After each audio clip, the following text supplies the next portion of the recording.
Boa noite, meus alunos do coração. Aqui Rodrigo Ribeiro, advogado de processo penal da Unicaldas. Desde 2013 estamos aí ministrando as disciplinas de processo penal. Outra vez aqui no ambiente virtual. É uma situação que nós temos de nos adaptar, né? E para alguns essa situação vai persistir durante muitos e muitos anos, infelizmente. Pedir desculpas aqui que eu estou acertando a câmera, ótimo, e centralizando, né? E dizer aos senhores e pedir desculpas por semana passada, infelizmente eu tive um problema no meu notebook e somente agora nós vamos dar continuidade. Eu estou gravando aqui a aula mediante um aplicativo do YouTube, né? Não estou gravando nem no notebook, o meu notebook ainda não ficou pronto. E nós estamos falando de quê? De processo. Eu peço desculpas, como a matéria ela é muito técnica, eu vou estar sempre olhando aqui no meu lembrete para nós falarmos sobre o tema. Então nós falamos um pouquinho do conceito de processo, que o Poder Judiciário, o Estado, ele tem o monopólio da administração da justiça. Falamos aqui um pouquinho dos elementos que compõem a relação processual, sujeitos processuais, objeto da relação processual, os pressupostos processuais em relação ao juiz, que é a questão da investidura, a competência e imparcialidade. Falamos da capacidade da parte, falamos da capacidade processual e falamos também da capacidade postulatória. Falamos também, na última aula, falamos um pouquinho que nós temos dois procedimentos, dois grandes gêneros de procedimento, que é o procedimento comum e o procedimento especial. O comum nós poderíamos lembrar dos julgamentos dos crimes comuns, os procedimentos dos juizados especiais criminais, e no procedimento especial, lembrando de dois grandes e principais procedimentos especiais: o procedimento do júri, que é o mais solene, inclusive previsto na Constituição Federal, e dos crimes cometidos por agentes públicos. Então, dando continuidade a tudo isso, ao resumo que nós fizemos aí, nós vamos falar um pouquinho sobre o quê? Sobre alguns princípios hoje. Já falei na última aula, mas para que vocês relembrem, algum deles nós vamos comentar novamente. O primeiro deles que nós vamos falar hoje é do princípio da imparcialidade do juiz, em que ele está previsto no artigo 95, parágrafo único da Constituição Federal, e no artigo 5º, inciso 37 da Constituição. E aqui eu peço aos senhores que façam a reflexão: será que é adequado um indivíduo acusado de um crime ser julgado por um juiz que ele tenha alguma espécie de conflito de interesse com o processo?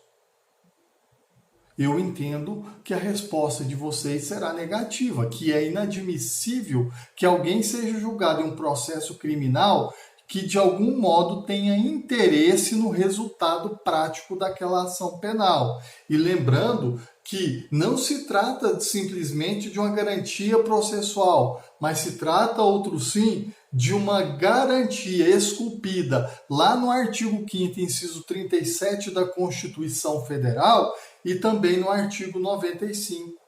Então peço encarecidamente aos senhores que façam a leitura desses dispositivos. Dito isso, nós temos que ir em frente e falar do quê? Da igualdade processual. Nós temos de lembrar o quê? Que no processo penal, as partes, pelo menos em tese, elas têm que ter o quê? Igualdade, paridade de armas. Ou seja, o exercício da acusação e o exercício da plenitude da defesa, ela tem que estar no mesmo patamar. Então, logicamente, nenhuma das duas partes terá a balança desequilibrada. Logicamente, as partes elas estão no processo de modo igualitário. Dito isso, nós temos de dizer que essa paridade de armas, essa igualdade processual, é garantir a ambas as partes a fazer valer as suas razões, a fazer valer a sua produção de provas, é fazer valer no processo que nenhuma parte se sobrepõe à outra.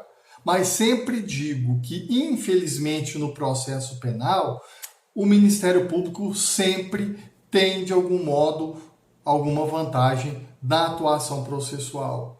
O que eu sempre digo, os pleitos do Ministério Público, e aqui é uma crítica muito pessoal nossa na atuação profissional, quase nunca o Ministério Público tem deferido algum pleito. E comumente os pleitos defensivos são são rejeitados com a maior frequência. Mas isso não afeta de nenhum modo a imparcialidade do juiz. Então falamos agora da imparcialidade do juiz e falamos também da igualdade processual. E vamos falar do que agora? Vamos falar do contraditório. Nós vamos falar de um princípio, que é o princípio do contraditório. Gente, o que é o princípio do contraditório? É o seguinte, o processo, inclusive no processo penal, é uma relação, em regra, bilateral. Acusação, defesa. E aqui o juiz para poder realizar o julgamento do processo. Eu partilho da ideia que o juiz é a autoridade jurisdicional, investido do poder estatal para julgar uma ação penal. Então, o que eu estou dizendo para vocês? É uma relação bilateral que ocorre no processo penal entre a acusação e a defesa, e por esse princípio do contraditório, o que tem que acontecer? Que ambas as partes elas têm o direito de produzir a prova no processo mediante um contraditório judicial. E esse contraditório judicial ele está esculpido onde? No artigo 155 do Código de Processo Penal. Logo, o que o artigo 155 nos ensina? O que ele determina? É que as provas serão produzidas num contraditório judicial. Deu para entender? Então, logo, as provas, por esse mandamento do artigo 155 do CPP, as provas serão produzidas no contraditório judicial. Logo, as provas produzidas pela acusação, a defesa vai ter o direito de fazer o quê? Contraditar essas provas, impugnar essas provas. Do mesmo modo, as provas produzidas pela defesa ao Ministério Público, ao órgão da acusação, assistente da acusação, ao querelante, é dado o direito de fazer o quê? De contraditar essas provas, de impugnar essas provas, de exercer o dessas provas. Entenderam? Então, qual a reflexão que nós podemos fazer? Exemplo, Ministério Público arrola uma testemunha para ser ouvida em juízo. O que acontece? Será que é só o Ministério Público que pergunta? Não. O Ministério Público pergunta, em seguida abre-se a palavra defesa, a defesa realiza as suas perguntas e o juiz realiza o quê? As perguntas complementares de pontos que não foram esclarecidos nas perguntas da acusação e nas perguntas da defesa. Do mesmo modo, testemunha rolada pela defesa pergunta primeiro a defesa e depois pergunta quem? A acusação. E por último o juiz com as perguntas complementares. Sempre lembrando que como o juiz conduz o feito e como as provas no processo penal tem como destinatário o juiz pode complementar qualquer pergunta realizada, seja pela acusação, seja pela defesa. E aqui nós vamos tratar em matéria de prova, porque vocês podem estar perguntando, professor, peraí, eu sempre aprendi que a defesa pergunta por último. Sim, as testemunhas de defesa, elas são perguntadas após as testemunhas da acusação. Todavia, se eu arrolei a testemunha, primeiro pergunto eu, depois pergunta a acusação, tá certo?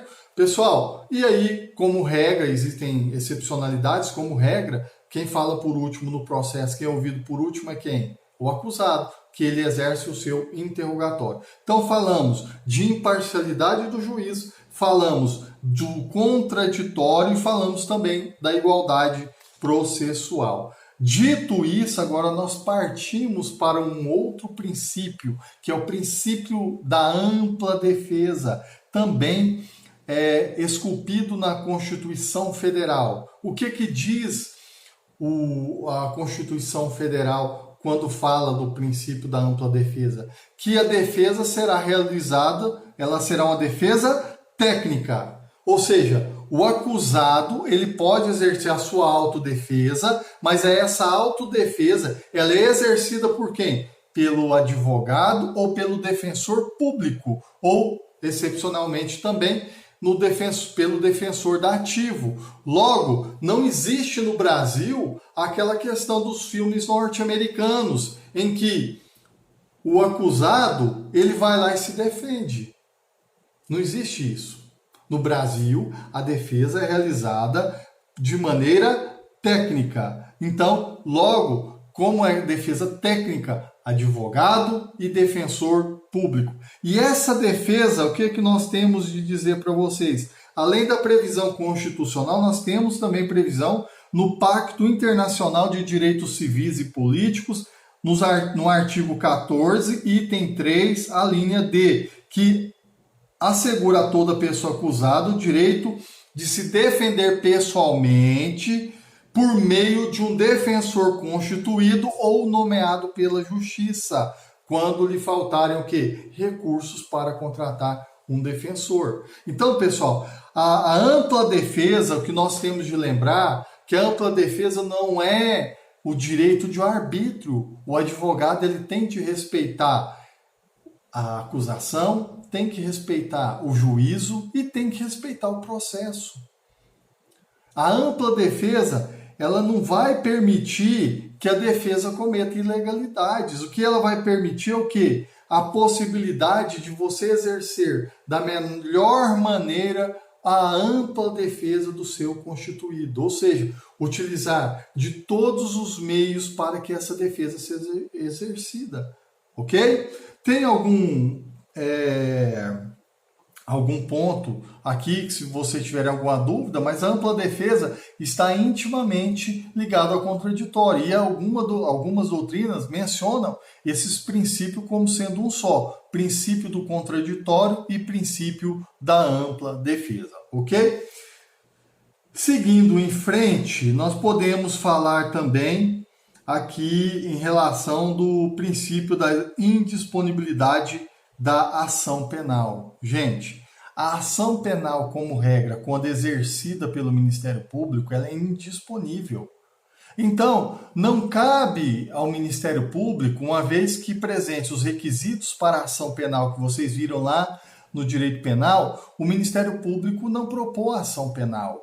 Eu sempre gosto de dizer que o Ministério Público, ao exercer o seu direito de ação, ele o realiza sem de modo algum o fazê-lo de modo pessoal. Então, se o Ministério Público tem elementos mínimos para propor a ação penal, é atribuição dele exerceu esse direito, porquanto lá no artigo 129, se eu não estiver enganado, 127 ou 129 da Constituição Federal, ele menciona que a titularidade da ação penal é exercida por quem? Pelo Ministério Público. Mas existem algumas hipóteses em que a ação penal ela é disponível. Podemos lembrar, por exemplo, nos crimes contra a honra, em que a parte ofendida ela tem 6 meses para fazer o quê? Oferecer a queixa-crime, que é uma espécie de ação penal proposta por quem? Pelo ofendido.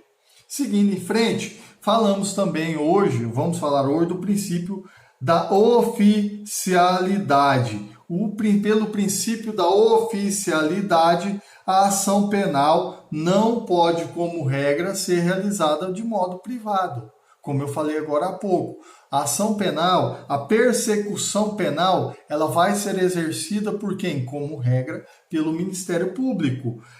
Então, pessoal, Dito isso, nós falamos um pouquinho do princípio da oficialidade, ou seja, que por esse princípio a ação penal ela é privativa a quem? Ao Ministério Público.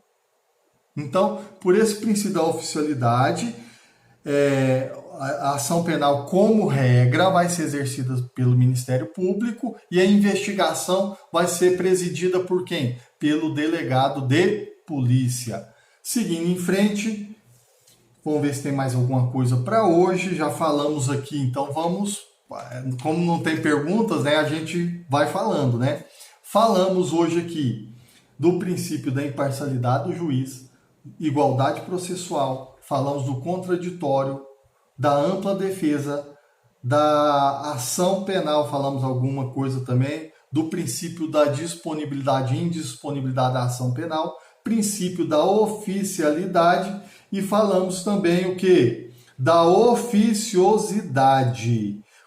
Cuidado para não confundir oficialidade com oficiosidade.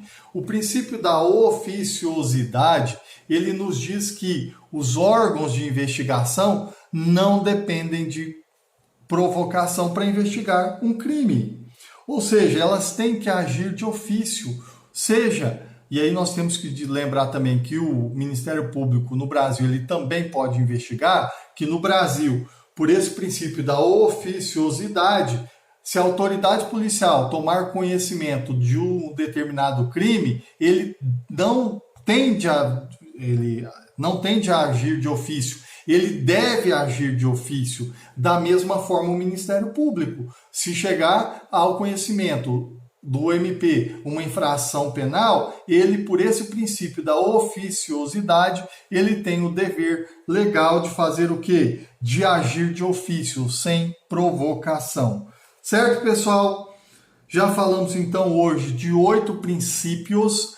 Ressalto que esses 8 princípios estarão disponíveis em material de PDF e vou também mandar da aula anterior. Então, resumindo, falamos aqui hoje de princípio da imparcialidade do juiz, falamos do princípio da igualdade processual, do contraditório, da ampla defesa, da ação, da disponibilidade e da indisponibilidade, da oficialidade e da oficiosidade. Então, nós falamos de 8 princípios. Então, como nós não temos a interrupção, falamos então de 8 princípios. Deixa eu ver se a gente fala de mais algum hoje. Eu tenho mais 1, 2, 3, 4, 5, 6, 7, 8, 9, 10, 11, 12 princípios para falar para vocês. Falamos 8 princípios e nesse final de semana, provavelmente a aula disponibilizada na segunda-feira, a gente fala de outros princípios. Agradeço muito aos senhores, estou com saudade dos meus queridos alunos, espero encontrá-los em sala de aula em breve. Vocês têm meu contato, qualquer dúvida, nós estamos à disposição. Obrigado e, pessoal, se cuide. Esse momento é um momento atípico, né? Nunca imaginei que nós passaríamos por isso e tenho certeza que em breve nós vamos superar isso tudo, ok? Muito obrigado aos senhores, uma boa noite, bom final de semana.